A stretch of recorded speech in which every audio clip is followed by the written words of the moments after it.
ایک شخص بڑا نیک اور بھی تھا۔ اس کا باغ تھا، وہ اللہ تعالی کے حق کو ہمیشہ ادا کرتا تھا۔ اس باغ کی پیداوار میں سے اپنے بال بچوں اور باغ کے خرچ نکال کر باقی ہوگا پیداوار کو اللہ تعالی کے راستے میں خرچ کر ڈالتا تھا۔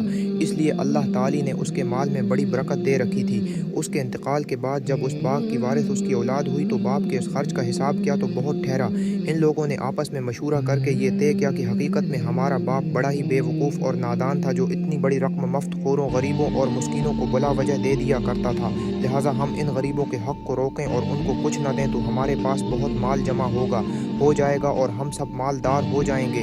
جب یہ مشورے کر چکے اور باغ کے پھل پک گئے اور کھیتی تیار ہو گئی تو رات ہی کو ان لوگوں نے قسمیں کھائیں کہ صبح ہونے سے پہلے پہلے رات کے وقت چلو اور رات کو پھل تو لاؤ تاکہ کسی کو خبر نہ ہونے پائے۔ چلتے وقت پچھلی رات کو ایک دوسرے کو جگاؤ اور چپکے چپکے دبے پاؤں چلو تاکہ آس پاس کے غریبوں کو خبر نہ ہونے پائے کہ آج پھل توڑنے کا دن ہے، ورنہ اپنے باپ کے دستور کے مطابق مجبوراً کچھ نہ کچھ دینا ہی پڑے گا۔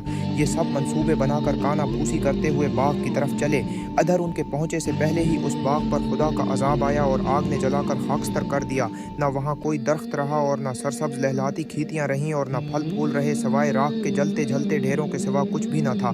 ایسا معلوم ہوتا تھا کہ کبھی یہاں باغ تھا ہی نہیں۔ جب یہ لوگ وہاں پہنچے اور یہ ماجرا دیکھا تو کہہ بکے ہو کر رہ گئے اور حیران و پریشان ہوئے۔